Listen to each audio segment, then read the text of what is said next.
mic. Yeah. All I need is one mic. Yeah. All I need is one mic. Hey everybody, welcome back to One Mic, and today I'm here to talk about Season 3, Episode 5 of Paramount Plus's Mayor of Kingstown entitled Iris.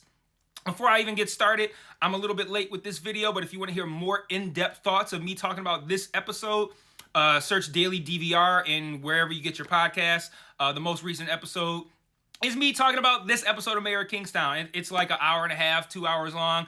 We talk about the bear at the end, so if you want a little bit more than what I'm going to give you right here, check out that video. Check out that podcast. Sorry. Y'all already know how I responded to seeing this episode title. Like, not Iris. Not an episode named after the worst character on the show. But at the same time, I was encouraged because I'm like, well, shit, they gotta give her something to do now, right? They did a fucking episode after her. You can't have this pointless bag of flesh do nothing for another week, right? And they did. They gave Iris something to do this week. Unfortunately, I wasn't a fan of what they gave her, nor was I a fan of this episode as a whole. This season is rapidly declining for me. I still enjoy this show. I like the characters. I like the storyline, but the issues are continuing to mount.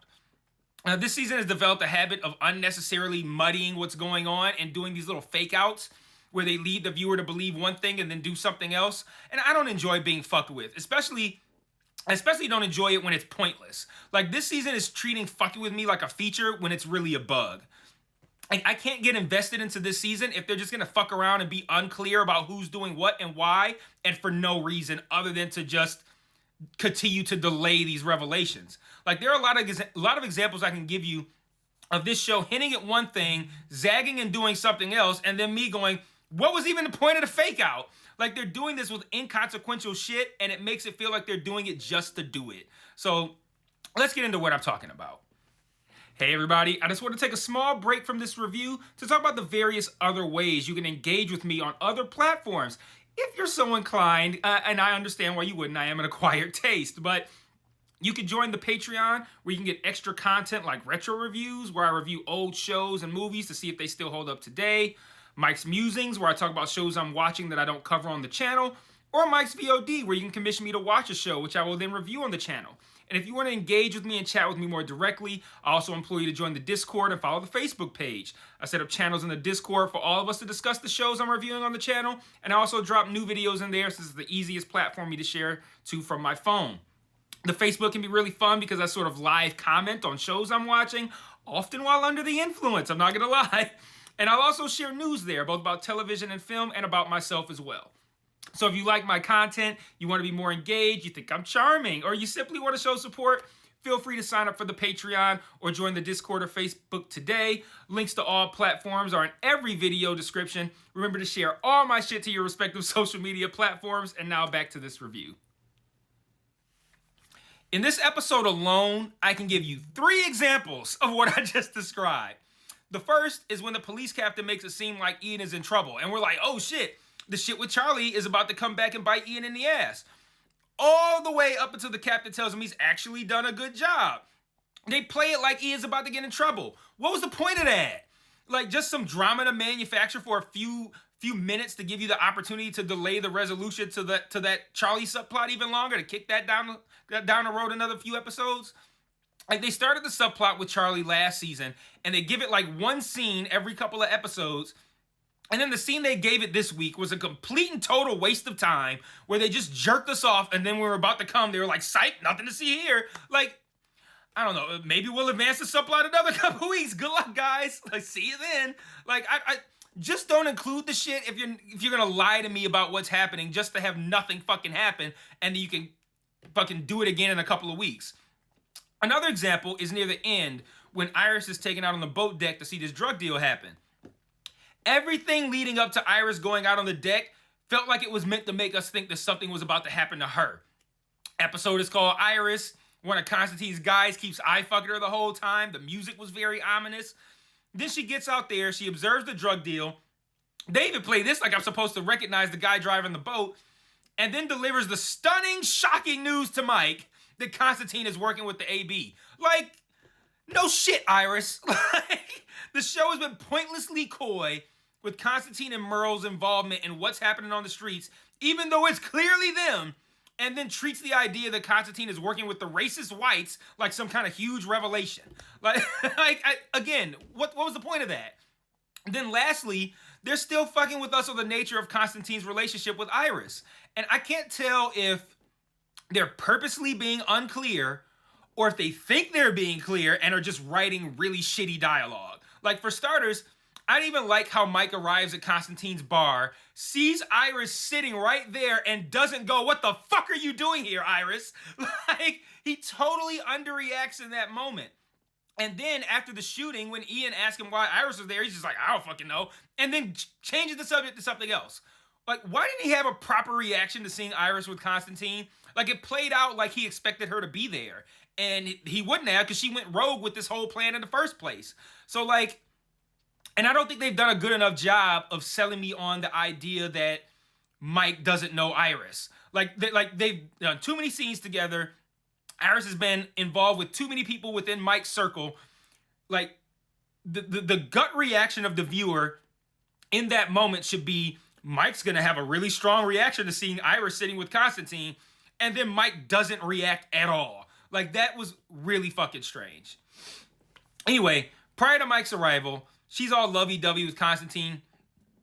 Kissing him, hugging him. It looks very father-daughter-like. Then Constantine tells his story. Constantine tells really bad stories when he's high on cocaine. So he tells this story, and I'm not going to bother telling the story. It doesn't matter. And Iris goes, "And also, that's why you named me Iris." Which sounds like he's her father and named her Iris when she was born. But I don't think that's what they're trying to say. I don't think he's actually her father. I think she's saying that he gave her the moniker of Iris when she came to work for him. But then why not say, "And that's why you gave me the name Iris"? If you put it that way, if you word it like that, I'm going to understand that she means that she was given a pseudonym. Wording it like, "That's why you named me Iris," it makes it sound like a parent naming a child. So did you word it that way to continue to needlessly muddy the reality, or are you that stupid that you didn't realize that's how it sounds? Either way, the shit ain't working for me. So that's 3 examples of pointless fake outs, and I'm not even done with the shit that irritated me in this episode. Constantine is a completely shit villain for me. He's your generic fucking copy and paste villain who a show creates when they think of just all they need is an Eastern European accent, and that guy's gonna be scary and ominous. They consistently undermine this guy's intimidation factor by having him constantly doing mad coke and just rambling on and on about needlessly about pointless shit. He do like 3 lines of coke and then just start monologuing pointlessly. And I'm like, this is what the writers think makes an intimidating villain? Like, what year are they writing from? It can't be 2023, because this villain was overdone in the fucking 80s. Like, here we are, 40 years later with the same unimaginative villain who's scary because he has an accent and wears glasses. Get the fuck out of here, man. Like, speaking of downplaying moments like how Mike underreacted to Iris being with Constantine, why did the show also downplay Mike finally visiting his nephew? Like, they made a huge deal of him being hesitant to go visit that baby. Complete with that scene of him pulling up to the house, thinking about going to see the baby and going, "Fuck that," and leaving. Then he finally shows up and they treat it as like a normal time that he's at the house. Like, Tracy leaves with the baby, he goes to talk to Kyle. Nothing is said of like, well, here he is. The uncle finally shows up to see the fucking kid. It's weird, man. Like, I really feel like this season must have a different group of people working on it than the previous 2, because a lot of this shit is the kind of stuff I don't remember having to deal with in the first 2 seasons. Anyway, finally, moving on from just running off the list of things that irritated me, we finally advanced the altered drug storyline. So Evelyn learns that Bunny's drugs were spiked with some sort of Russian speed, and she tells Mike that this information is already out there. So Mike tries to reach out to Bunny to prevent him from retaliating, but Bunny intentionally ghosts him and eventually ends up shooting Constantine's bar while Mike and Iris are in it. Now, Bunny inexplicably has like military grade weapons here. I'm talking not just the shit he stole from the gun shop, because I don't think, do they sell grenades in a gun shop? I haven't been in many gun shops, but I don't think they sell grenades in gun shops. So that's some other shit. Like, Ian says that Bunny didn't give back all the weapons, and he probably didn't. some of those weapons are probably that stuff, but I doubt he ever had grenades, so he got these heavy-duty weapons from elsewhere. When Mike and him finally do touch base, Bunny is, of course, resistant to backing down and tells Mike to get Constantine before he gets too close to where Bunny lives.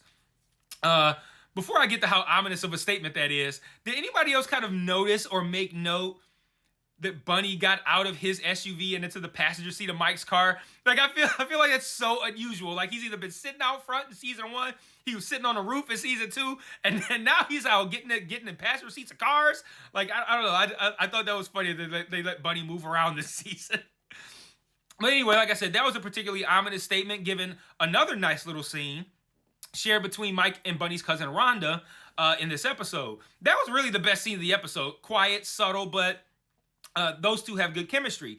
And it's so sad that Rhonda is absolutely going to die. like the extra security out front, her support of Bunny, her little flirty thing with Mike, Bunny saying not to let shit get too close to home. Yeah, she's dead. We also slightly move along Kyle's story. Again, another weird one. Like, he's now in SWAT, despite Robert being all over the place in his assessment of Kyle's behavior. One minute, he's telling Ian that Kyle did a really good job. He really showed up. Then, literally the next minute, he walks over to Kyle and gives him shit for the same thing that he gave him props for when he was talking to Ian. Now, Kyle is on SWAT. Who knows how he proved himself to Robert? I guess that's not important. And saying things like, SWAT is the safe place to be, and then Tracy telling him that Miriam would be proud of him is what we get instead. Would she?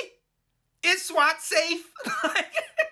Am I expected to believe that someone who has gone through as much trauma as Kyle has and who is as broken as Kyle is safe with SWAT? Like, I'm supposed to believe the other characters believe that? And would Miriam approve? Like, wasn't Miriam like a psychiatrist or a teacher or some shit? You really believe she'd approve of a guy who needs to be buried in therapy appointments being on the SWAT team? Like, or did you just write some shit into the script and not give a fuck if it made sense? Kind of feels like it was the latter. In addition to the shittiest character on the show officially going undercover to try and trap the cokehead Russian mobster, they also send Tracy back to work at the women's prison to start up yet another subplot. We've already got like 8 subplots that we're juggling here with the inmate from last season who seduced and killed that guard. As if they're not doing a bad enough job on the subplots that they already have and don't pay attention to and only revisit once every few episodes, they now just have decided that they have room for another. Like, what happened to the one with Ray Donovan's wife, Paula Malcolm, whatever her name, Anna? Her son got killed by somebody. That guy got out of prison and then she killed him and then pled guilty to it. Where's that at? Like, what was the point of that? Like, are we going back to it? Is it going to tie in? That's the thing that this show does. They set up all these little subplots. They don't revisit them for long stretches of time, and you end up with situations like this one with Charlie that was set up early last season, and still hasn't gotten anywhere. I don't know, guys. Not a good week for this show, and the outlook's not looking too great either. I don't know. Maybe I'm tripping. Maybe I'm going too hard. Listen to the podcast episode that I mentioned at the beginning. But it's not gonna be. I'm not gonna be any nicer on that. But let me know what you thought in the comments. And until next week, peace.